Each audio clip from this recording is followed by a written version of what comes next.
सबको जय सु। आप सबका फिर से मेरे YouTube चैनल ईश्वर के राज्य के सुसमाचार में बहुत बहुत स्वागत है।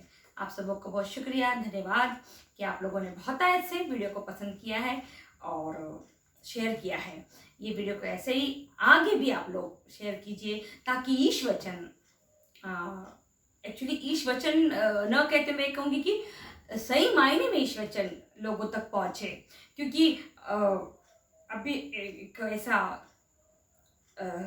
समय चल रहा है कि हम लोगों ने ईश वचन को एक धर्म का रूप दे दिया है और ये धर्म का रूप होने की वजह से अब बहुत लोगों का इसको क्या हो रहा है, विद्रोह हो रहा है। लोग इसके अगेंस्ट जा रहे हैं, क्योंकि कहीं ना कहीं हमने भी अपनी एक सोच बना ली कि हम क्रिश्चियन है, वो अन्य जाति के लोग हैं। तो जो सोच है हमारी, जो मेंटालिटी है, इसकी वजह से विद्रोह और ज़्यादा बढ़ गया है। इसलिए मैं आपको बहुत विनती करती हूँ कि इन वीडियो को बहुत आयत में शेयर कीजिए ताकि ईश वचन का जो ईश्वर के राज्य का जो मेन उद्देश्य है ये लोगों तक पहुँचे। हाँ, ये बात आपने अगर एक पिक्चर में, पीके पिक्चर में दिखाया शायद, वहाँ पे एक फादर प्रचार करते हैं तो दूसरा व्यक्ति आके बोलता है कि अगर ईश्वर को चाहता कि मैं क्रिश्चियन बनूं तो वो मुझे क्रिश्चियन घर में पैदा करता।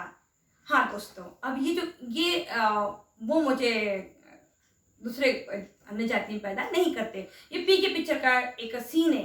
तो ये बात बिल्कुल सही है कि ईश्वर ने पहले ऐसा ही था, उसने अपने कुछ पर्टिकुलर लोगों को ही उस ईश्वर के राज्य के लिए चुना था। ये पूरी दुनिया को बताना है हमको कि सचमुच ऐसा ही था। ईश्वर ने पहले सिर्फ और सिर्फ अपने कुछ लोगों को, यहूदी जाति को ही ईश्वर के राज्य के लिए चुना था। लेकिन जब उसने देखा कि उसके ये जो लोग हैं वो उतने सारे महान काम चमत्कार देखने के बाद, इतना सारा मैंने उनके लिए करने के बावजूद भी ये मेरे अधीन नहीं चल सके, ये संहिता का पालन नहीं कर सके, और तब जाके प्रभु ने पुराना नियम रद्द किया, विधान, और एक नया विधान लिखा। जिस नए विधान में प्रभु ने सब कुछ के लिए, सब हर एक मनुष्य जाति के लिए स्वर्ग के राज्य का दरवाजा खोला। ये बात एक इतनी बड़ी खुशखबरी है लोगों के लिए, सभी जातियों के लिए इतनी बड़ी खुशखबरी है कि हमारे लिए, सब मनुष्य जाति के लिए, क्योंकि हम भी इंडियंस हैं और हम भी कुछ परमानेंट क्रिश्चियन नहीं, हम भी कन्वर्टेड हुए हैं। हमारे माँ बाप ने ईश्वर को ग्रहण किया, फिर हमारा कोई खानदान से चलते हुए नहीं आ रहा, तो हम भी कहीं ना कहीं अन्य जाति से आ रहे हैं। लेकिन हम आज धन्यवाद देते ईश्वर को कि उसने हमें ईश वचन के माध्यम से स्वर्ग राज्य में एंट्री देने का परमिशन दिया।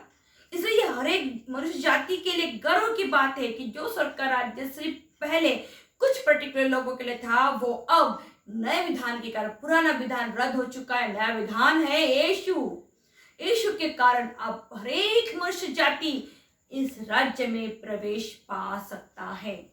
यही दोस्तों इस मेरे वीडियो का मेन मकसद है कि ये खबर, ये समाचार, ये सत्य लोगों के सामने पहुंचे कि हम किसी भी धर्म का प्रचार करके आपको हमारे धर्म में लाने के लिए हमारा कोई फायदा नहीं है।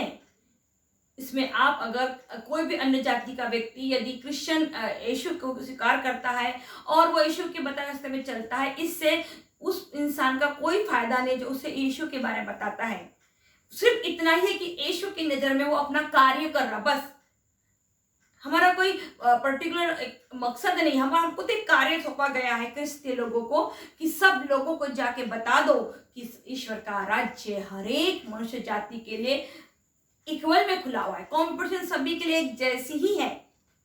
तो दोस्तों इस बात पे जरूर फोकस कीजिए कि हम बहुत ही भाग्यशाली लोग हैं कि जिसने अनजाने बोलो, माँ बाप के कारण लोग कैसे भी बोलो, ईश्वर को ग्रहण किया, यीशु को ग्रहण किया। क्योंकि जो यीशु को ग्रहण करता है वो ईश्वर के राज्य का पहला नींव अपने जीवन में डालता है। यीशु को ग्रहण करने से, सिर्फ ग्रहण करने से भी कुछ नहीं होगा, उसके साथ साथ उसकी आज्ञाओं का पालन करना बहुत जरूरी है। इसलिए पहला जो स्टेप है वो है यीशु को ग्रहण करना। मेरे जितने भी वीडियो अभी तक मैंने बनाए हो 76 73, वो सारे वीडियो का एक ही मकसद है कि हम अपने इस क्रिश्चियनिटी में, इस ईश्वर के राज्य के प्रति गंभीर हो जाए। हमारी क्रिश्चियनिटी जो कि बहुत पुरानी हो चुकी है, उसके कुछ अलग सबूत हम अपने परिवारों में दे सके, अपने पड़ोसियों में दे सके और अपने अन्य जाति भाई बहनों के बीच में दे सके। दोस्तों, ईश्वर को हम धन्यवाद करें कि उसने हमें ये अनमोल मोती समय रहते हुए दिए हैं और समय रहते समझाइए। ये मोती आपके घर में, इसे पढ़िए। हम ये मोती पढ़ने से, प्रार्थना करने से या चर्च जाने से आप परफेक्ट बनेंगे, इसकी कोई गारंटी नहीं है, लेकिन आप ईश्वर के पास अपनी गलतियों का, गुनाहों का अंगीकार करेंगे, पहली बात। दूसरी बात, आप ईमानदार बनेंगे। किसके प्रति? ईश्वर के प्रति। किसके प्रति?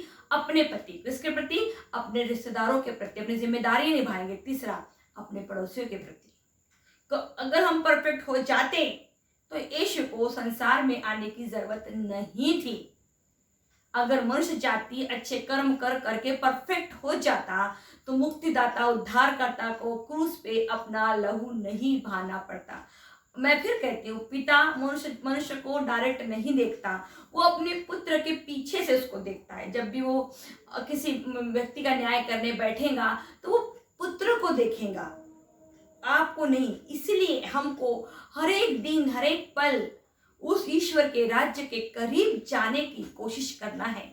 मैं ये नहीं बोलती कि ये काम चुटकी भर में इंस्टेंट हो जाएगा, लेकिन शुरुआत तो करनी पड़ेगी, क्योंकि अब आज भी यदि हम यीशु से चंगाई, चमत्कार, नौकरी या दुनिया भर की चीजें मांगते रहेंगे और सिर्फ इसीलिए ईश्वर को पूछेंगे दोस्तों, तो हमारी क्रिश्चियनिटी में कोई दम नहीं है। क्योंकि उसने तो हमें स्वर्ग का राज्य दे दिया, उसने हमें अपने इकलौते पुत्र को दे दिया। अब भी अगर हम मांगेंगे तो ये बहुत ही दुख की बात है। तो आइए हम आज के अपने टॉपिक पे जाएंगे। मैं फिर कहती हूँ, वीडियो को आगे ले जाने से पहले बहुत आयत में इस वीडियो को शेयर कीजिए, ताकि ईश्वर के राज्य का मेन मकसद क्या है ये लोगों तक पहुंचे। न कि ईश्वर ने चमत्कार के चंगाई की, वो तो मैंने मेरे पिछले वीडियो में बताया है कि वो गिफ्ट है आपको फ्री, मुफ्त में ना ऑफर आता है। वोडाफोन का ऑफर, एयरटेल का ऑफर, जियो का ऑफर। वैसे एक ऑफर, आप इस 400 रुपये का रिचार्ज मारा तो उसके साथ एक पिक्चर फ्री। यीशु को ग्रहण करेंगे तो आपको सारे वरदान, आशीष सब फ्री में है। लेकिन अब आपको यीशु के करीब जाने के लिए, स्वर्ग के राज्य में जाने के लिए क्या करना है, ये मकसद, ये कंटेंट आगे का है। ये तो पुराना हो गया, जो नए नए क्रिश्चियन बनते हैं उनके चंगाई चमत्कार। लेकिन जो बहुत साल हो गए हैं और जो ईश्वर के राज्य को सचमुच, आत्मिक जीवन को महत्व देते हैं, जिनको लगता है कि सचमुच मरने के बाद हमारा एक और आत्मिक जीवन है, तो उनसे प्रभु पूछता है कि तुम आत्मिक जीवन के लिए तुमने ऐसा क्या काम किया है कि तुम्हारा विश्वास है कि तुम मर के फिर जी उठोगे। दोस्तों, हमें इस बात पे जरूर मन चिंतन करना है। आइए हम एक छोटे से प्रार्थना से हमारे वीडियो की शुरुआत करेंगे। हे मेरे प्रभु, मेरे पिता, मेरे स्वर्गीय पिता, अपनी पुत्री की बुद्धि को, शब्दों को अपने निरंतर मिले प्रभु। मैं जो भी बोलूँ, जो भी करूँ, उसमें तेरी महिमा हो। तू बड़े प्रभु और मैं घटू। हे पवित्र आत्मा, मेरी सहायता कर, मेरी मदद कर, ताकि इन वीडियो के माध्यम से जो भी परिवार इन वीडियो को देख रहे हैं वो आशीषित हो सके। सारी प्रार्थनाएं, सारी विनती मुक्तिदाता, उद्धारकर्ता यीशु मसीह के नाम में, आमीन। जो भी चीज पुरानी हो जाती है, बहुत दिन तक रह जाती है, तो वो कहीं ना कहीं खराब हो जाती है, सड़ जाती है। इसका एक एग्जाम्पल मैं आपको देती हूँ। मान लीजिए आपको पेट साफ नहीं हुआ, सवेरे एक दिन आपका पेट साफ नहीं हुआ, 2 दिन पेट साफ नहीं हुआ, तो क्या होता? आप अनकॉन्शियस फील करते, सर में दर्द होता, आपको उल्टी समान लगता। तो क्या हो रहा? पुरानी चीज, पुरानी गंदगी कहीं ना कहीं आपके पेट में है और वो साफ नहीं हुई, इसलिए आपको तकलीफ हुई।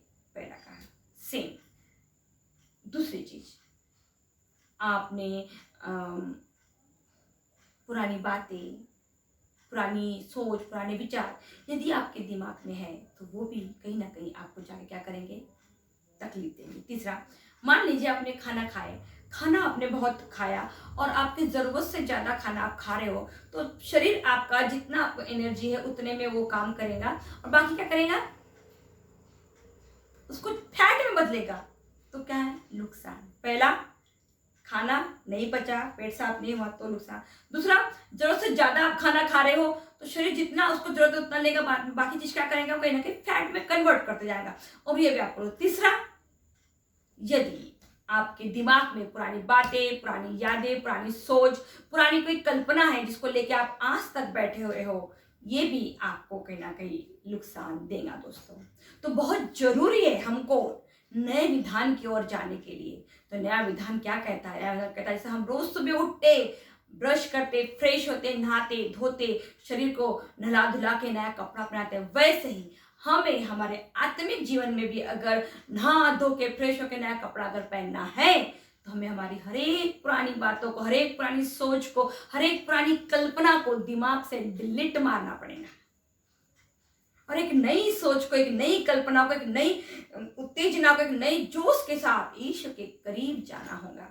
परीक्षा तो आएंगी, प्रभु ने कभी नहीं कहा प्रेरितों को कि तुम्हारे सामने कोई परीक्षा नहीं आएगी, अब तुमने मेरे को ग्रहण कर लिए, सुसमाचार का प्रचार कर रहे हो ना, अब तुमको कोई तकलीफ नहीं होगी। ऐसा कहीं बाइबल हमको नहीं बताती, मेरे बाइबल में तो नहीं लिखा है, कहीं नहीं बताती। वो बोला मैं ये नहीं कहता कि तुम परीक्षा में, मैं ये कहता हूं कि मैंने तुम्हारे लिए क्या की है, प्रार्थना की है ताकि तुम इन परीक्षा से क्या करो, बाहर निकल जाओ। तो दोस्तों, कोशिश आज हमको यही करना है कि हमें पुरानी सोच से, पुराने विचारों से निकलना होगा। क्योंकि उसका एक उदाहरण मैं आपको देती हूँ। एक माँ दुबई गई, दुबई में जाके काम किया, कई सालों तक अपने घरों के में पैसा भेजा और बच्चे सबका परवरिश उसने किया, अच्छा जीवन दिया। लेकिन कोरोना के कई समय में ऐसा हुआ कि वो दुबई में उनका डेथ हो गया। दुबई से उनका डेड बॉडी इंडिया तक लाते लाते और क्रियाक्रम करते करते, दफनाने की विधि करते करते 4 दिन का समय लग गया। और जब परिवार के लोगों ने चाहा कि एक बार उनका आखिरी बार चेहरा देखा जाए, तो बाकी लोगों ने समझाया और परिवारों ने भी डिस्कशन किया कि अब 4 दिन हो चुके हैं और क्या हो गया, बांस आएगा। और जिस माँ ने पूरा जीवन, पूरा शरीर का झोंक दिया अपने बच्चों को पैसा पैसा कमा के देने के लिए, वो बच्चे अब आखिरी टाइम में अपनी माँ का चेहरा भी देखने में एग्री नहीं है, क्योंकि बास आ रही है। और ये सच्चाई है दोस्तों, ये हमारे जीवन की सच्चाई है। हमारे बच्चे, हमारा पति या कोई भी हमारे पाप का कारण नहीं बनना चाहिए, दफना दिया गया। और अगर आप यीशु के बारे में कहो, मार्ता कहती है, यीशु कहते हैं कब्र के द्वार खोल दो, कब्र का पत्थर लुढ़का दो। मार्ता कहती है प्रभु अभी तो 4 दिन हो गए, बांस आ रही होंगी। और यीशु कहते हैं क्या मार्ता, तुमसे मैंने कहा नहीं कि अगर तुम विश्वास करोगी तो इससे भी बड़े चमत्कार होते हुए देखोगी। जी हाँ यीशु राजा, जी हाँ मेरे दोस्तों, हमारा प्रभु यीशु मुर्दों को भी जिलाने की कैपेसिटी रखता है। वो इस मरे हुए शरीर में फिर से हाड़ 4 दिन हो गए, सड़ गया, मतलब कहीं ना कहीं शरीर गल गया, लेकिन यीशु के ऑर्डर मिलते ही वो शरीर में फिर से हाड़ मांस अच्छे हो गए और वो शरीर चल के बाहर आ गया। लाजरस लाजरस बाहर आ जा। और देखिए लाजरस कब्र से चल के बाहर आ गया। तो दोस्तों, अगर तुमको ट्रूली प्यार कर से करना है, तुमको सचमुच सब कुछ इस जीवन में किसी पे निछावर करना है, वो नाम यीशु है, क्योंकि वही तुम्हें मुर्दों से जिला सकता है। लाजरस लाजरस बाहर आ जाओ, मेरे को कहेगा पापा पापा बाहर आ जाओ। क्या ही वो दिन होगा जब हमारे मुक्तिदाता, उद्धारकर्ता को अपनी आंखों से देखेंगे। इस संसार का कुछ भी चीज हमको अपने साथ में लेके जा नहीं सकता। दोस्तों, बहुत ही सुंदर जीवन प्रभु ने हमें दिया है। ये जीवन इसलिए दिया है ताकि हम हमारे प्रभु की खोज में लगे रहे, न कि संसार के पीछे इतना भागे कि हम जब मर जाए तो हमारे बच्चे या हमारे रिश्तेदार ये कहे हमको कि अब तो 4 दिन हो गए हैं, अब बास आ रही है और हमें दफना दे। ऐसा जीवन नहीं, हमें ऐसा जीवन चाहिए जहाँ यीशु हमें कहे कि लाजरस लाजरस बाहर आ जाओ। और मुर्दा जिसके 4 दिन में से मांस हड्डियां गल गई होंगी, गल रही, कुछ ना कुछ तो गली गई होंगी, पूरी नहीं सही, उसमें भी जान आ गई, वो परफेक्ट चल के बाहर आया। क्या ही हमारे उद्धारकर्ता का चमत्कार है, क्या ही महान जीवन वहाँ उसने हमारे रखा है। दोस्तों, मेरा पूरा 4 वीडियो का यही था कि क्या पुनरुत्थान है और आत्मा का जीवन है। क्या आत्मा को शरीर मिलेगा? बिल्कुल शरीर मिलेगा। महिमा की देह आत्मा को मिलेगी। उसके बाद आत्मा के रहने के लिए प्रभु ने घर कैसे बनाया है, मैंने यही 3-4 वीडियो बताया। आज का मेरा जो मकसद ये है, विश्राम स्थान के बारे में प्रभु ने हमें बताया है, उसी में बताऊंगी। इब्रानियों के नाम 4, ईश्वर के विश्राम स्थान में प्रवेश करने की ये प्रतिज्ञा अब तक कायम है। इसलिए हम सतर्क रहे कि आप लोगों में कोई उसमें प्रवेश करने से न रह जाए। हमको उन लोगों की तरह ही मंगलमय समाचार सुनाया गया है। उन लोगों ने तो संदेश सुना, उन्हें उससे कोई लाभ नहीं हुआ, क्योंकि सुनने वालों में विश्वास का अभाव था। हम विश्वासी बन गए हैं, इसलिए हम उस विश्राम स्थान में प्रवेश करते हैं जिसके विषय में उसने कहा, मैंने क्रुद्ध होकर यह शपथ खाई, वे मेरे विश्राम स्थान में प्रवेश नहीं करेंगे। ईश्वर का कार्य तो संसार की सृष्टि के समय ही समाप्त हो गया है, क्योंकि धर्मग्रंथ 7वें दिन के विषय में कहता है, ईश्वर ने अपना समस्त कार्य समाप्त कर 7वें दिन विश्राम किया। जी हाँ दोस्तों, विश्राम स्थान मतलब वो घर, वो स्वर्ग राज्य, वो नया यरूशलेम जिसकी बाट हम जो रहे हैं। यहूदियों को इसी विश्राम स्थान के बारे में एक सुसमाचार सुनाया गया था। उन्हें बताया गया था, इब्राहिम से वाचा बांधी थी कि मैं तुम्हारे वंशज बनाऊंगा, मैं तुम्हारे घर, लेकिन उन्होंने इस सब बातों को हल्के में लिया, मजाक में लिया, और वो खाने पीने रहने जिंदगी की जरूरतों में इतने उलझ गए कि उन्होंने विश्राम स्थान में प्रवेश नहीं किया। प्रभु ने उनके आचरण को देख के, उनके व्यवहार को देख के शपथ खाई कि वो मेरे विश्राम स्थान में प्रवेश नहीं करेंगे। सेम सुसमाचार अब हमको मिला है।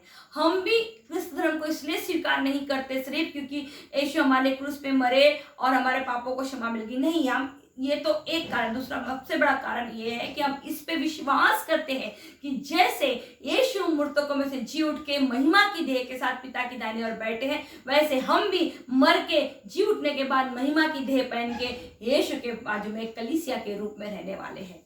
इस विश्वास के लिए हम क्रिस्त धर्म में एंट्री लिए है। इस विश्वास की वजह से ही हम यीशु को फॉलो करते हैं। इस विश्वास की वजह से ही हम अपने आप पे गर्व करना चाहिए कि हम जिस शक्ति को पूजते हैं, इसे मानते हैं, वो हमें सिर्फ शारीरिक इस जिंदगी में नहीं, बिल्कुल दूसरी और आत्मिक जीवन में भी श्योरिटी प्रोवाइड करती है कि मैं तुमको क्या करूंगा, जीवन दूंगा। और जिसे इस बात पे विश्वास है वही इस सब बातों में गंभीर होगा। जो व्यक्ति अपने आत्मिक जीवन की दूसरी फील्डिंग में, दूसरी जीवन के लिए, आत्मिक जीवन की महिमा की देह के जीवन पे विश्वास करता है, उसी इंसान के लिए ईश वचन मायने रखते हैं। अदरवाइज क्रिश्चियन तो आज पूरी दुनिया में आप अगर सर्च करोगे, जैसे मैंने अपने पहले वीडियो में बताया, सबसे ज्यादा लोग क्रिश्चियन, देखो मैंने पहले बताया, सबसे पूरा वर्ल्ड वाइड अगर आप सर्च करोगे तो सबसे ज्यादा क्रिश्चियन लोग हैं धार्मिक रूप से। दूसरे नंबर पे आप जाओगे हमारे मुसलमान भाई बंधु हैं, तीसरे लोग पे जाओगे तो कोई अन्य जाति होंगी, लेकिन मुसलमान भाई बहन भी किसी और को नहीं मानते, वो हमारे यहोवा को मानते हैं। तो मे भी वो न्यू टेस्टमेंट पे विश्वास नहीं कर रहे, लेकिन मान किसको रहे, पूज किसको रहे। तो उनमें से जितने भी लोग ईमानदारी के साथ संहिता को फॉलो कर, क्योंकि उनका न्याय वो संहिता के हिसाब से करेंगे, वो संहिता को फॉलो कर दो, संहिता के हिसाब से उनका न्याय होने वाला है, सही है। लेकिन जो हम लोग हैं, जो न्यू टेस्टमनी को स्वीकार करते हैं, जो यीशु को ग्रहण करते हैं, हमारा विश्वास, हमारा जो न्याय होगा वो हमारे विश्वास और कर्मों के द्वारा होगा। तो ये बहुत बड़ा सवाल हमारे सामने आज खड़ा है कि क्या वाकई में हम लोग उस आत्मिक जीवन को, उस दूसरे जीवन के बारे में गंभीर है? क्या वाकई हमारा विश्वास है कि हम मर के जी उठने वाले हैं? क्या वाकई हम इतना विश्वास करते हैं कि एक दिन हम यीशु के साथ उस स्वर्ग के राज्य में प्रवेश करेंगे?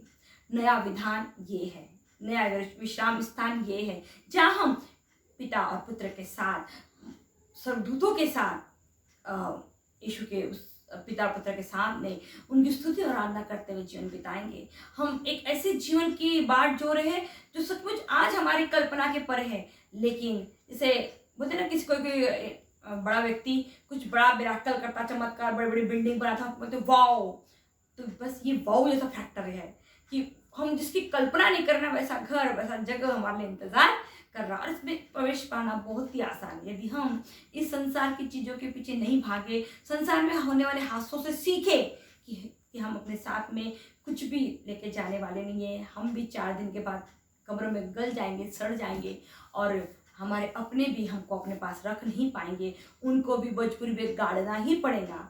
जिस दिन हम ये सच्चाई समझ जाएंगे तो हम कभी भी हमारे स्वर्गीय पिता के खिलाफ, अपने मुक्तिदाता यीशु के खिलाफ काम करने से पहले, कुछ भी करने से पहले 10 बार सोचेंगे। दोस्तों, आज सबसे बड़ा जो टास्क है, हम माता पिताओं के लिए, हमारे बच्चे हैं, उनका स्वभाव जो एग्रेसिव स्वभाव हो रहा है वो है, उसको कैसे डील करना हमें नहीं समझ में आ रहा। दोस्तों, आप बोलो या मैं अपने आप को, मैं हर वीडियो में मैं अपने आप को भी रखती हूँ। मैं ये वीडियो बिल्कुल इसलिए नहीं बना रही कि मैं बहुत परफेक्ट हो चुकी हूँ, मेरे को में अब कोई कमी नहीं है, या मेरे परिवार में कोई कमी नहीं है, बिल्कुल है। बस मैं तो कोशिश कर रही हूँ, जो चीज़ें मुझे पता चलती है जिसकी वजह से हम और ईश्वर के करीब जा सकते हैं, मेरी अच्छाई जो मेरे में प्रभु दी है वो चीज़ें मैं आपको देने की कोशिश कर रही हूँ। मैं आज सभी पेरेंट्स लोगों के लिए विशेष प्रार्थना करती हूँ कि वो अपने बच्चों के साथ, और उन बच्चों के लिए दुआ करती हूँ जो आज ये सांसारिक युग में अपने आप को एक अलग तरीके से पेश करना चाहते हैं, अलग दिखना चाहते हैं, और वो भूल जाते हैं कि वो किसके खिलाफ बोल रहे हैं या किसके खिलाफ आचरण कर रहे हैं। हम प्रभु से हमारे बच्चों के लिए माफ़ी मांगे और उन्हें प्रभु के चरणों में रखें। तो दोस्तों, हम नए विधान प्रभु के विश्राम स्थान पे प्रवेश करने की पूरी कोशिश करें। आइए एक छोटी सी प्रार्थना से हम इस वीडियो को समापन तक ले जाएं। ये इब्राहिमियों का जो पत्र है उसे बहुत ही गंभीरता के साथ पढ़िए, इसमें आपको आत्मिक जीवन की सेकंड इनिंग मालूम पड़ेगी। हे मेरे स्वर्गीय पिता, मैं आपको धन्यवाद देती हूँ इस सब्जेक्ट के लिए, इस विषय के लिए, विश्राम स्थान जो कि आज आपने मुझे दिया।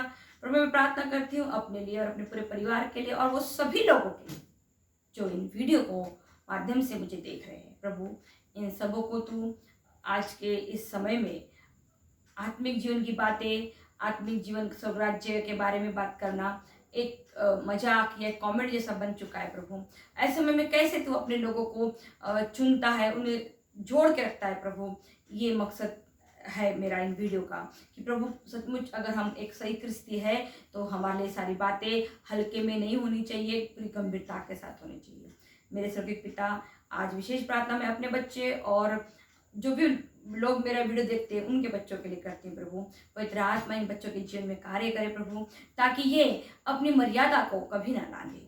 प्रभु, मैं सारी प्रार्थनाएं, सारी विनती तेरे पवित्र चरणों में चढ़ाती हूँ। मुक्तिदाता, उद्धारकर्ता यीशु मसीह के नाम में, आमीन।